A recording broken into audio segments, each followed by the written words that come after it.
मरेंगे और मिट्टी के कर्जदार कहे जाएंगे, जो सर झुकाएंगे वो समझदार कहे जाएंगे, देशभक्त है वो जो सियासत के तलवे चाटते हैं, हम लड़ेंगे और गद्दार कहे जाएंगे। जी हाँ, हमारी लड़ाई होगी सरकार से, सरकार की गलत सिस्टम, गलत नीतियों का और नौकरियों के बेचे जाने का। हमारे साथ इस समय जुड़े हुए हैं विशाल पाल सर, जो विद्यार्थियों के हक में लगातार आवाजें उठाते रहते हैं।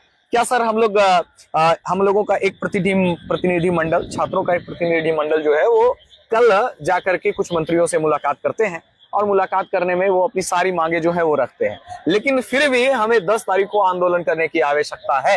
क्या कुछ कहना चाहेंगे आप राज्य के युवाओं को, जिनकी नौकरियों को लगातार बेचा जाता रहा, जिनके सपने को लगातार चूर चूर किया जाता रहा है, जो बंद कमरे में सालों साल से पढ़ाई कर रहे हैं, लेकिन उनको कुछ अगर मिल रहा है तो वो अन्याय मिल रहा है। तो ये अन्याय से न्याय के लिए जो आंदोलन किया जा रहा है, इसको लेकर के आप क्या युवाओं को मैसेज देना चाहेंगे, छात्रों को मैसेज देना चाहेंगे? विशाल पाल से। देखिए, इतिहास हमेशा उन्हीं को याद करता है जो संघर्ष की लड़ाई में, देश की सेवा में और अपने अधिकारों के लिए आवाज हमेशा से उठाता आया है। आजादी के समय में भी सिर्फ वही याद किए जाते हैं जो आजादी के संघर्ष में पार्टिसिपेट जिन्होंने किया और देश के लिए अपनी कुर्बानी दी, अपने आप को एक तरीके से समर्पित कर दिया। उसी तरीके से आज देश के युवाओं की वही हालत है। आपको अपने भविष्य के लिए, अपने परिवार के लिए, अपने समाज के लिए, अपने देश के लिए खुद को निछावर करना है, खुद को समर्पित करना है। आजकल सिस्टम इस तरीके से हम लोगों को त्रस्त कर चुका है कि अंग्रेज जिस तरीके से हमारे ऊपर शोषण किया करते थे, आज नेता, अधिकारी, मंत्री, सांसद, विधायक आप लोगों के भविष्य के साथ ऐसा ही खेल रही है। कुछ ऐसा ही हमारे राज्य की कहानी थी। राज्य में मैंने हमेशा कहा था कि राज्य में एक ना एक दिन ये क्रांति आनी ही थी। जब बलून में हम लोग हवा भरते हैं और जब उसमें एक्सेस हवा भरने लगते हैं तो बलून फट जाता है। उसी तरीके से झारखंड में जो करप्शन की सीमा थी वो भी लांघ चुकी थी, ये फटना ही था। और इस आंदोलन को देख करके लोग आश्चर्यचकित होते हैं। मैं आश्चर्यचकित नहीं होता, क्योंकि मुझे ऐसा लग रहा था हमेशा से कि ऐसा कुछ होने वाला था। यार, देश के में सीजेपी का जब प्रोटेस्ट हुआ, उस शिक्षा की क्रांति की लहर हमारे राज्य झारखंड में भी दिखी और उसी का असर है कि देश की पूरी नेशनल मीडिया आज हमारे झारखंड में पहली बार इतिहास में आई। सौरभ द्विवेदी जैसे पत्रकार, अभिनव पांडे हो गए, समदीश हो गए, इसके अलावा लल्लन टॉप, जिस्ट और देश की सारी तमाम मीडिया हमारे राज्य झारखंड में इतिहास में पहली बार आई। ये युवाओं का ही कमाल है। और इसी सिलसिले में हमारी जो डेलीगेट्स की टीम है सर, कल जो है मुख्यमंत्री के प्रतिनिधि मंडल के पास बैठ करके बातचीत करने के लिए गई।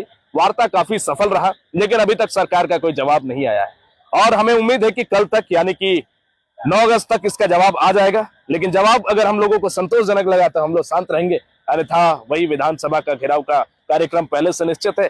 10 तारीख को मैं समस्त आपके इस वीडियो के माध्यम से राज्य के नौजवानों को ये आह्वान देता हूं, आप लोगों को ये कहता हूं कि आप अपने हक की लड़ाई में आगे आइए और हक की लड़ाई में आगे आते हुए 10 तारीख को राजधानी रांची में जयपाल सिंह मुंडा स्टेडियम से यह यात्रा निकलेगी। आप चाहो तो विधानसभा भवन, पुराना विधानसभा भवन है, वहां पर भी आ सकते हैं। इसका समय वगैरह सारी चीजें बता देंगे आगे सर। बहुत बहुत धन्यवाद विशाल सर। विशाल सर ने कहा कि जिस तरह से अंग्रेजों ने हमारे ऊपर एक लंबे समय तक जुल्म किया, उसी तरह से आज के ये नेता मंत्री हमारे साथ जुल्म करने का काम कर रहे हैं। आप देख लीजिए, चाहे बात केंद्र की हो, चाहे बात राज्य की हो, कहीं भी चीजें ठीक नहीं है। अगर सबसे ज्यादा कोई छला गया है तो वो यहाँ के युवा हैं, और युवाओं को जितना रोजगार के नाम पे छला गया, शायद ही और किसी नाम पे छला गया होगा। हमें दिया जाता है अगर कुछ, तो वो है आश्वासन, और उस आश्वासन पे कोई भी खरे नहीं उतरते हैं। अंत में कहते हैं कि बकरी पालो, मुर्गी पालो, सुअर पालो। ठीक है, हम पालेंगे, लेकिन आप ये बताएं कि नौकरियों को आप बेचना कब बंद करेंगे? कब आप सबको एक समान समझेंगे?